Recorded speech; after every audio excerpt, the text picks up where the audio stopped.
Herkese selam. Kadim metinleri, özellikle de Yahudi kaynaklarını ve Tevrat'ı masaya yatırdığımız bu yepyeni kaynak incelememize hoş geldiniz. Bugün tarihin en karmaşık, en tartışmalı ve bir o kadar da büyüleyici figürlerinden birini, Yakup peygamberi konuşacağız. Hazırsanız baştan söyleyeyim, bu öyle sıradan, düz bir biyografi değil.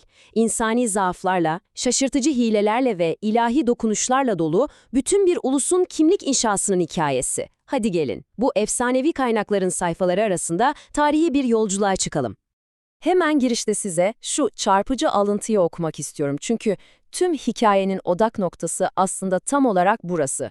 Artık sana Yakup değil, İsrail denecek çünkü Tanrı'yla ve insanlarla uğraşıp yendin. Şimdi bir düşünün, çadırlarda sessiz sakin yaşayan bir adam nasıl oluyor da bütün bir ulusa adını veren savaşçı bir patriğe dönüşüyor?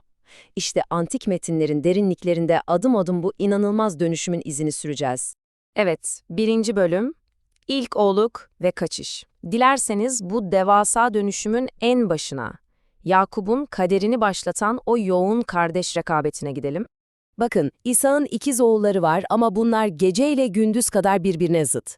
Bir yanda yetenekli bir avcı, dışa dönük, tam bir kır adamı olan Esau var, diğer yandaysa çadırlarda yaşayan, sessiz, sakin, içe dönük Yakup. Antik metinler bu zıtlığın aile içinde nasıl devasa bir çatlak yarattığını son derece tarafsız bir şekilde aktarır.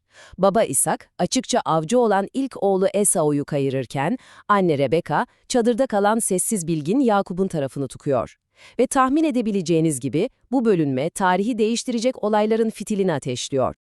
Peki bu anne-baba ayrımcılığı günün sonunda nereye varıyor derseniz, o meşhur aldatmaca hikayesine. Kutsama zamanı geldiğinde anne Rebeka hemen lezzetli bir keçi eti hazırlıyor. Yakupsa babasını Esau gibi kıllı hissettirmek için kollarına bildiğiniz keçi derisi sarıyor. Yani düşünün, yaşlı ve gözleri artık görmeyen babası İshak onu Esau sanarak kutsuyor ve atalarının o büyük mirasını Yakup'a devrediyor. Bu hile kutsal vaadi Yakup'a garantiledi, evet, ama aynı zamanda onu gerçeği öğrenip öfkeden deliye dönen kardeşinden kaçmaya da mahkum etti. 2. bölümümüz Göklerin Kapısı, yani Beytel. Bu mecburi kaçış, sürgün hayatıyla birlikte Yakup için yepyeni, ruhsal bir evreyi başlatıyor. Yakup'un Harran yolundayken gördüğü o ikonik rüya sahnesi cidden çok ilginç. Gece dinlenirken bir rüya görüyor, yeryüzünden ta göğe kadar uzanan devasa bir merdiven, üzerinde inip çıkan melekler ve en tepede Tanrı. Tanrı ona, üzerinde yattığı bu toprakları ve yeryüzünün tozu kadar sayısız bir soy vaat ediyor. Yahudi geleneğinde bu öylesine bir rüya değil, yeryüzüyle gökyüzü arasındaki ilahi bağın o meşhur Yakup'un merdiveni imgesiyle inşa edildiği teolojik olarak inanılmaz kritik bir andır.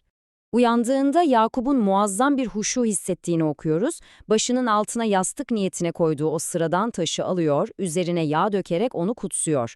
Asıl adı Lüz olan bu yere de Tanrı'nın evi anlamına gelen o meşhur Beytel adını veriyor. Bu bize kaynakların şunu gösterdiğinin bir kanıtı, Tevrat'ta fiziksel mekanlar ve onların isimlendirilmesi gerçekten çok derin mitolojik ve dil bilimsel bir ağırlık taşır. Tabii Tanrı'nın bu vaadi Yakup için bundan sonra her şey tıkır tıkır işleyecek demek değildi. Sürgün yıllarının şu zaman çizelgesine bir bakın. Ne kadar yorucu bir hayat yaşadığını görebilirsiniz. Dayısı Laban'ın yanına gidiyor, Raşel'le evlenmek için tam 7 yıl köle gibi çalışıyor ama düğün gecesi bir bakıyor ki hileyle ablası Lea ile evlendirilmiş. Sonra Raşel için bir 7 yıl daha çalışmak zorunda kalıyor. Burada muazzam bir ironi yok mu sizce de? Kendi babasını kandıran o büyük figür, kendi dayısı tarafından fena halde kandırılıyor. Yaklaşık 20 yılın sonunda da dayısından kaçıp Kenaan'a geri dönmek üzere yollara düşüyor. Fakat Yakup bu 20 yıl boyunca boş durmuyor. Kaçmadan önce kıvrak zekasını konuşturup kendi devasa servetini inşa etme biçimi kaynaklarda çok detaylı anlatılır. Laban'ın sürülerine çobanlık yaparken su içme yalaklarına kabukları soyulmuş kavak ve badem dalları yerleştiriyor. Metinlere göre bu ilginç yöntem sürünün en güçlü hayvanlarının çizgili ve benekli doğurmasını sağlıyor ve anlaşmaları gereği doğan tüm bu özel yavrular Yakup'un oluyor. Bu anekdot kaynakların Yakup'u nasıl becerikli ve stratejik bir figür olarak resmettiğini bize çok iyi özetliyor. Geldik hikayenin en vurucu noktasına. 3. bölüm, Tanrı ile güreşen adam. Tüm bu zenginlikle memleketine dönerken onu büyük bir kabus bekliyor.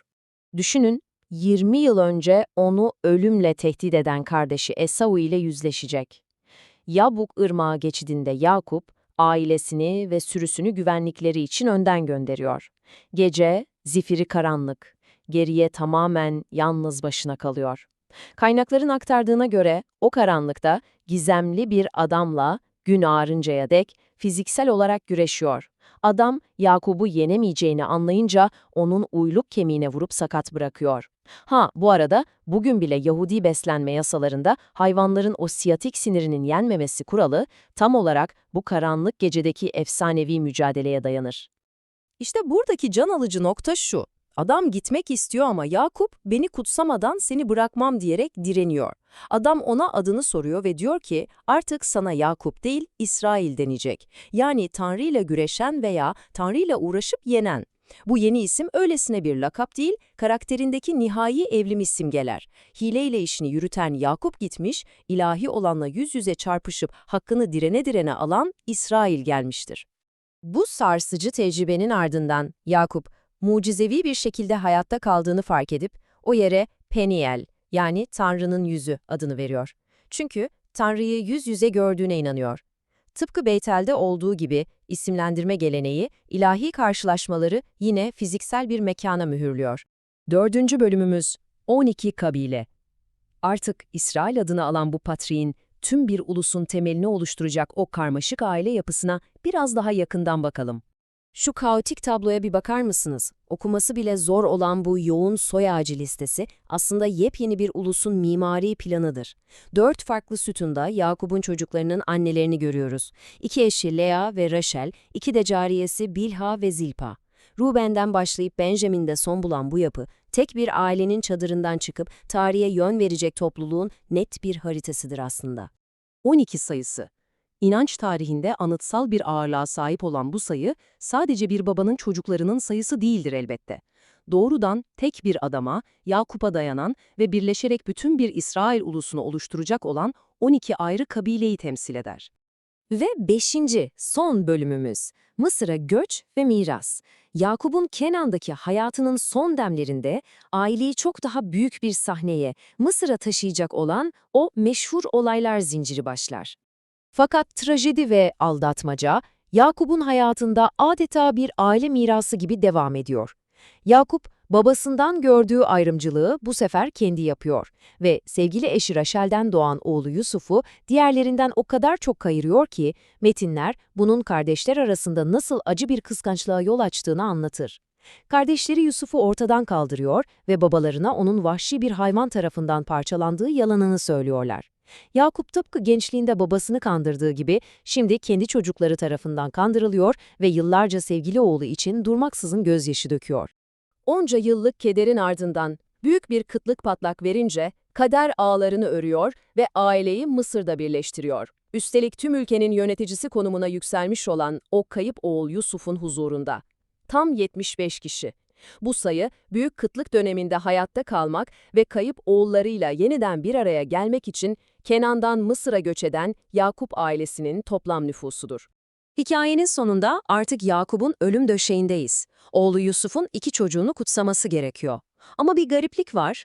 Yakup kollarını kasıtlı olarak çapraz yapıyor ve sağ elini büyük oğul Manasse yerine küçük oğul Efraim'in başına koyarak büyük vaadi yine küçüğe veriyor. Düşünebiliyor musunuz? Bu küçüğün büyüğün yerini alması teması kendi ikiz kardeşiyle mücadelesinden başlıyor ve ta ölüm döşeğine kadar tüm hayatında bir melodi gibi yankılanıyor. Metinlere göre Yakup 147 yaşında vefat ettiğinde ona Mısır'da gösterilen saygı adeta bir firavun düzeyindeydi. Mısırlı hekimler tarafından tam 40 gün boyunca mumyalandı. Tüm Mısır halkı onun için 70 gün yas tuttu. Ve en sonunda o en büyük arzusu yerine getirilerek Mısır'dan Kenan diyarına geri götürüldü. Ataları İbrahim ve İshak'ın yanına Makbela mağarasına gömüldü.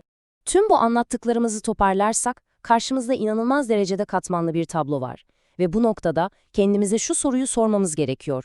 Kusursuz, günahsız, saf bir kahramandan değil de Tanrı'yla ve insanlarla güreşip hayatta kalan, hatalar yapan, hileyle başa çıkmak zorunda kalan, derin acılar çeken ama asla pes etmeyen bir adamdan bir ulusa isim miras kalıyorsa, bu durum o ulusun tarihi ve karakteri hakkında bize ne söyler? Bu etkileyici ve üzerinde düşünmeye değer soruyla bugünkü kaynak incelememizin sonuna geliyoruz. Kadim metinlerin detaylarında daha fazlasını keşfetmek için kaynaklara kendi gözlerinizle bakmayı unutmayın. Bir sonraki incelememizde görüşmek üzere, hoşça kalın.